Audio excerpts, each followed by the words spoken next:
DiscerningHearts.com presents Inside the Pages, insights from today's most compelling authors. I'm your host, Kris McGregor, and I am delighted to be once again joined by Dr. Peter Kreeft, who is a professor of philosophy at Boston College and who is one of the most respected Christian authors of our time. His many best-selling books cover a vast array of topics in spirituality, theology, and philosophy. They include How to Be Holy, I Burn for Your Peace, Practical Theology, You Can Understand the Bible, Angels and Demons, Heaven, the Heart's Deepest Longing, and a Summa of the Summa. With Dr. Peter Kreeft, we go inside the pages of Catholics and Protestants, What Can We Learn from Each Other? Published by Ignatius Press. Dr. Kreeft, thank you so much for joining me. You're very welcome. Pleased to be here. Catholics and Protestants, what can we learn from each other? It's a fascinating book, and style is different than really, or maybe should we say it's a combination of different styles that you've done in your other works? Yes, I thought people carry away from most of the books that they read only a few points, and they don't carry away the big picture or the outline. So instead of outlining my points, I just make them one by one, like Pascal does in his famous Pensées. Let's look at the relationship between Catholics and Protestants, that we share so much more than we're even aware of today. Yeah, if we don't see our differences in the light of our agreements, we don't see them correctly. Whether Jesus really rose from the dead is more important than whether Mary is assumed into heaven. Both are true, but let's focus on the most important things. The most important things we already agree on. I think have forgotten, or maybe we just were never formed in the understanding that as a Catholic, as a Protestant, we're all Christians. And that comes by virtue of our baptism, doesn't it? Yes, it does. And when Catholics receive that incredible gift of the Eucharist and have the most intimate and complete possible relationship with Christ in this life, they have to remember that Protestants are related to Christ too, although not sacramentally, but it's the same Christ. That's the important point. When we have these experiences at the Easter Vigil, for example, when people are brought into the church, there is a particular emphasis in the liturgy that most of them, if they're not being baptized but have already been baptized, they are essentially being brought into full communion. It's not that they're becoming un-Protestant. They're just being brought into that full communion, aren't they? Exactly. It's exactly the same as when Jews become Christians. They don't say that they are not Jews anymore. They're fuller Jews. They're complete Jews. So I'm more evangelical now as a Catholic than I ever was as a Protestant. I didn't lose the thing. I just gained a lot. I think one of the points right off the bat that it just popped my eyes open, and I know this? Did I appreciate this? Is that the big fundamental movement for Luther was the issue of justification, and you point out we agree on that now. Well, 50 years ago, nobody thought there could be agreement on that because we've been fighting for 500 years about it. Mm-hmm. But both sides sat down seriously to listen to each other and to trace their disagreements to their different interpretations of the ultimate root of divine revelation, Christ and the Bible. And we found that the Bible uses different words to make the same point. If you mean by justification just getting to heaven, and if you mean by faith just intellectual faith, then justification by faith is certainly not true. The devils also believe but tremble with fear. If you mean by justification becoming totally right with God, and if you mean by faith the basic act of letting Christ into your heart, then you are justified by faith, but faith necessarily produces good works. It's part of a package deal. It's the very same force, Christ, who comes into your soul by faith and out of your soul by the works of love. You know, it's one of those things that it seems so obvious to us now, and that we have all these means of communication, whether it's television, radio, internet, whatever, and yet we're not proclaiming that unity as loudly as we could. Instead, we're proclaiming all the division. Well, it's a lot easier. You draw lines in the sand, and the lines are clear. And it's kind of fun, or seems to be fun, to say, oh, I'm right and you're wrong. Mm-hmm. But if we change our attitude, if we tilt our head a little bit to one side, and if we stop looking at our own scripts and look at the baton of the conductor of the Christian orchestra, who is Jesus himself, we'll eventually reach unity, because that's his will. And if we want his will, we'll get it. Yeah, that is the key, isn't it? It's not because we ought to reunify, become together once again. It's that we must. It's a command that we do. Yeah, just think how Jesus and Mary both look at the situation where Christians are divided. How does a parent feel when their kids fight and hate each other instead of loving each other? Terrible. That's the worst thing in the world. So if we truly love our Lord and Our Lady, we're going to satisfy their brotherly and fatherly and motherly desire for us. It's one of those sad stories in some ways, isn't it, Dr. Kreeft? It's like the Hatfields and McCoys. After a while, you just forget why you're feuding. Well, in the early days of Christianity, the world was converted by how we love one another. Mm-hmm. Already in the New Testament, pagans said, look how these Christians love one another. Insofar as the world looks at us and says, look how they hate each other, we're not going to convert the world. Do you think it is, Dr. Kreeft, because that key that you lift up as essential is to listen? And sometimes I think maybe, at least from a Catholic vantage point, maybe from a Protestant's vantage point, we're afraid if we listen, we may hear something, and we're not on sure ground ourselves. Well, in Jesus' public ministry, he met hundreds of people, and those that really listened to him usually became his disciples, and those that didn't. Listening can be dangerous. It can change your life. But unless you listen, you don't understand. And unless you don't understand, you don't really have the right to judge. God gave us one mouth and two ears so that we could listen twice as much as we speak. We usually do the opposite. We want to have the last word. Ultimately, in that listening, you're listening for Jesus Christ, aren't you? Yes. And he speaks in many different ways, indirectly. He could speak directly and miraculously and clearly with writing in the sky so that everybody could see him. But he doesn't. He speaks through his flawed people. So we have to listen that way. Boy, as I said, it's difficult to listen these days because some of the things that we're hearing, the discourse is so harsh. Even, for example, in the Catholic community, it's everyone's trying to remain the last man standing. Well, that's, I think, one of the reasons why God sent us Francis as a pope. He's very good at listening and mercy and being non-judgmental. That's not the only thing, but it's an essential thing, and we all need to do it. It's not an option. It's not a style. Well, when we do listen, it's usually not dogmatic arguments. Usually it's a lack of understanding of what each other believes and thinks, isn't it? Yes, and it's surprisingly easy to misunderstand. We're very good at misconstruing things. And we often don't realize that. This is one of the reasons why Socrates is my favorite philosopher. He starts by asking you, do you really know what you're talking about? And everybody says, well, of course I do. And upon examination, it turns out that we, half of the time, don't really know what we're talking about. We're talking to our hat. And there's the danger. I mean, we are really living in a soundbite culture, aren't we? Yeah. But we don't have to. We're human, and human nature does not change. And the instruments that we can pervert, we can also use.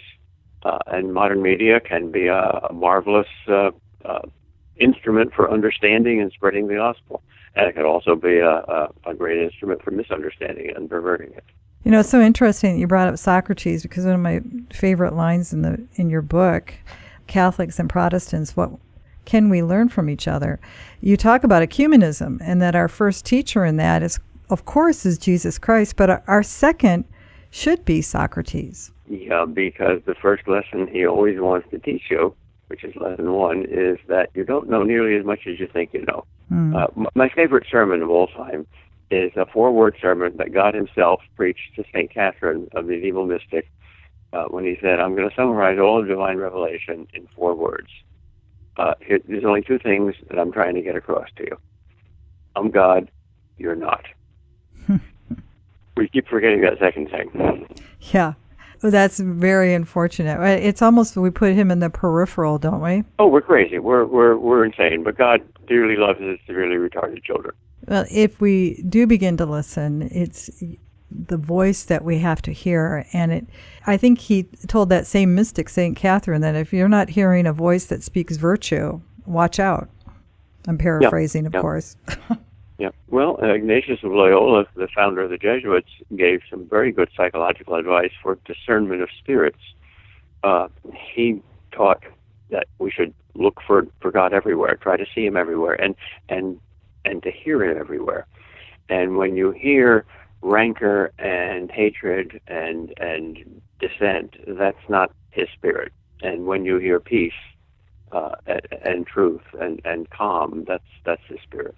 I think that's so key, and especially at this moment where we're about to embark on a 500th anniversary of this Protestant, has become known, the Protestant Reformation.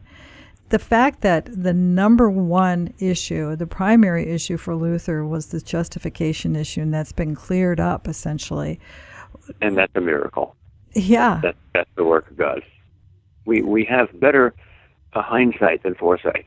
Now that we look back on the issue, we say, how could we have so misunderstood each other's teachings for 500 years? So maybe 100 years from now, they'll look back on the agreement about the relation between the church and the Bible, which also divides us, and say, how could they have misunderstood each other so badly? Now we clearly see that we can agree. But we don't see that yet. We have to work our way towards it. And it's a lot of work. Ultimately will happen in the very, very end. It has to, because when Christ comes back, he's not going to marry a harem. He's going to marry a single bride. Again, that relationship between us, often we hear, unfortunately, and even in Catholic circles, are you a Christian or are you a Catholic? And even Catholics sometimes are a little confused about who we are. Sense of perspective, we certainly need it. Let me tell a joke that I put in the middle of the book. A man's walking down the streets of Belfast, Northern Ireland, during the Troubles, and it's nighttime, and no one else is around. Suddenly, there are strong arms around him, and a knife is held to his throat, and he hears a voice from behind him, "Are you a Catholic or are you a Protestant?" And the man thinks, oh boy, I got a 50% chance of saving my life unless I'm really clever. So he says, I'm an atheist. The knife doesn't move. The voice says, but are you a Protestant atheist or a Catholic atheist? Yeah. There are places where the difference between a Protestant and a Catholic are more important than the difference between an atheist and a believer. Now see, now we're dealing about culture. This is where it all blends together in a very real way, doesn't it? Yeah. Culture is our human response to what God has given us. The music we make out of divinely gifted materials. And it's always a blend. There's always good stuff and bad stuff. Just as individual souls have virtues and vices, so do cultures. So we need discernment. The only culture that is infallible is divine revelation, God's culture. No human culture is. Well, it's something to strive for, isn't it? We may not attain it in this moment, but we strive for it, don't we? Yes, and we're promised by Christ himself that those who seek will find. And obviously he's not talking about a fortune or a long life or avoidance of suffering. He's talking about himself and his will. And if that's part of his will, then insofar as we seek it, we'll find it. And I think that is the main thing that has changed in 50 years. When I was a kid, people didn't want reunion. They thought each other were so dead wrong that most Protestants thought Catholics were going to hell and vice versa. Now very few people believe that anymore. They want reunion without compromise. They don't see how that's possible. And if that's a holy and good thing to want, then eventually, in his own time and in his own way, God will give us that. You know, I go back to that point about our understanding about baptism. I think we have gotten better, at least in the Catholic Church, in helping people through an apologetic to understand the Eucharist, or be able to at least express it out of the Scriptures. You know, I'm referring back to the John chapter 6 section, and many Catholics are able to enter into a conversation about that. But when it comes to baptism, it's almost as though we need a baptismal apologetic. Yeah, and there's been enormous progress, both in general and on the particular issue of the sacraments in Catholic apologetics. The new Catechism of the Catholic Church, for instance, is a marvelous instrument. Every Protestant that I know who has read that has been surprised and pleased by how scriptural it is. Well, and they'll find that in our liturgy as well. Yes, indeed, if they listen. Yeah, if they listen. Okay. Dr. Kreeft, one of the chapters that I was so glad that you said it out loud about the new evangelization, I think when it first came up, when it really captured the imagination, particularly of Catholics, everybody started talking about all of the media. They looked at it as technologically, we need to use the new evangelization, and we kind of missed the mark a little bit on that. Yeah, the main thing is not the new means, but the new audience. We have to evangelize ourselves. What makes the new evangelization new is that the gospel, which always goes into the most desperately needed places on the earth, now has to go into what used to be called Christendom and is now called Western civilization. That's the new darkest Africa. Yeah, that evangelization in a very real way is going back and reforming those who have been, just even in the last 25, or let's say 50, 60 years. Reforming is a good word, because that's the word Luther used. He didn't want to start a new church. He wanted to reform the old one back to its inner essence. So I think if Luther were alive today, he'd be a Catholic. He would say, oh, that's the church that's reforming itself. It becomes more complicated because of the difference in so many of the denominations that have splintered off from even that initial Reformation. And I think of the teachings of Calvin, or even in the Anglican Church, which seems so close, and yet we seem to be so far. Well, the church used to be one, like the trunk of a tree, and then it branched out into various denominations more and more. And sometime in the last few generations, we said, hey, let's rediscover our origins. Let's go backward. Instead of developing more differences and more denominations and more arguments, let's look at our roots. And when we did that, we discovered the basic principles of unity. It is remarkable that Protestantism has produced over 20,000 different denominations. The great schism between East and West never did that. Mm-hmm. I mean, Eastern Orthodoxy and Roman Catholicism have the same creeds, the same sacraments. Their excommunications of each other were listed. There's very little that divides us. So that's certainly a divine miracle in itself. And I think you train us, too, throughout the book to, watch out, look at what the words are, and then find out what they mean. And so, for example, what it is to be Catholic, that it means to be universal. Yeah. Jesus founded a single church, and it was a single church for over 1,000 years. That's simply a historical fact. Right. And even in that context, I mean, the fact that much of what our teaching that we hold within that church encompasses so much of what various Protestant churches will teach. That it's not that what they have is something different, but in some ways it's part of what we already hold to be true. Yeah. What Catholics need in order to prepare for reunion is a purification of what they already have. What Protestants need is to take a good look at what Catholics are saying and they're not saying, and ask, is that part of the positive faith that Christ gave to the whole church? So we have to clean up our own act, and they have to ask whether their act is too small. Maybe we're too big. Maybe we've got too much garbage. But they're certainly too small. I mean, you can't have reunion by compromise. You can't say, okay, in order to please Protestants, we'll not insist on believing in the real presence of Christ in the Eucharist. That's impossible. Mm-hmm.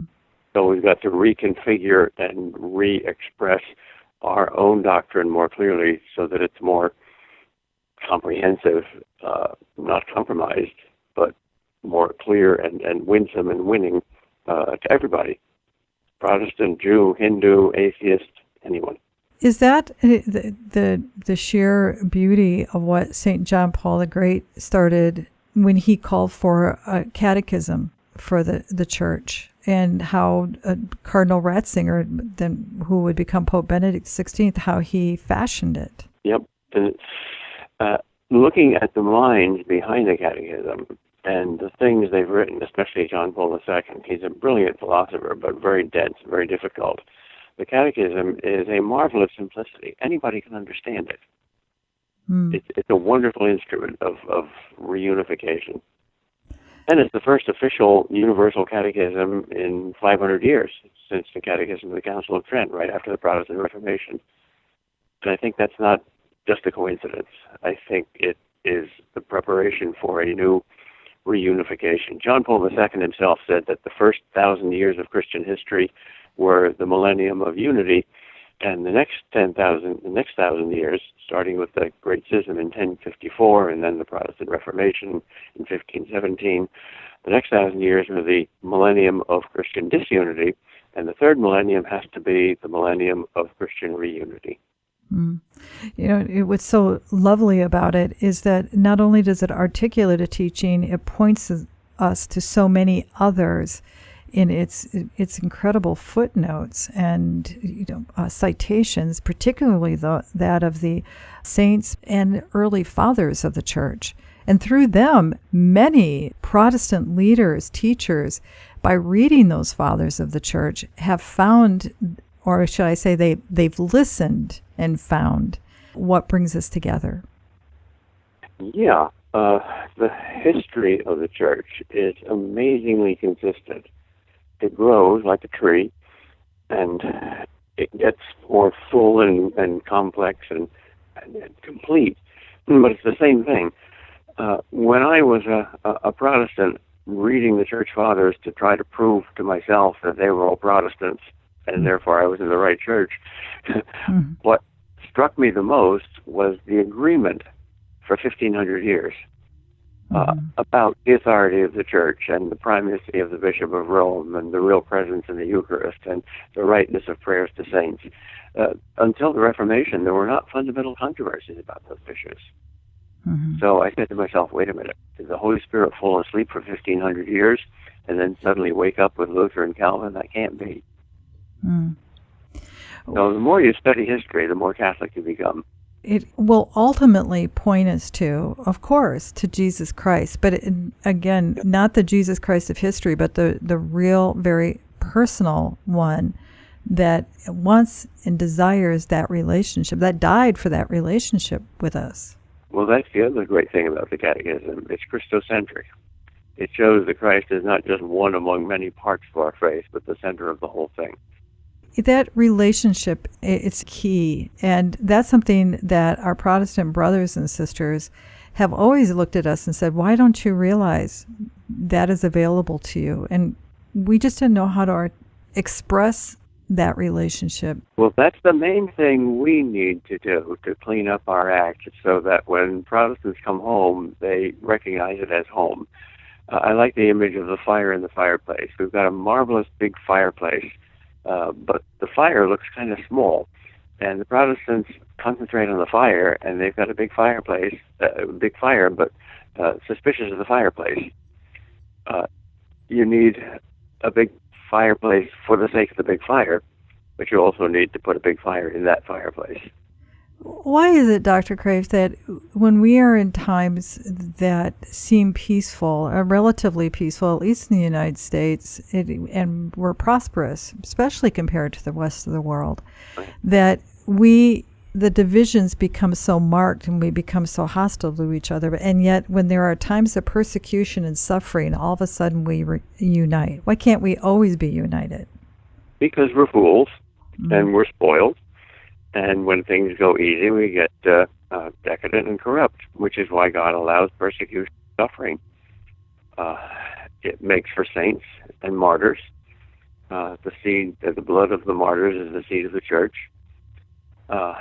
And the opposite is true, too. When we don't have many martyrs, you don't need much courage, and you don't need that much virtue to survive. It's much too easy in our comfortable bubble over here.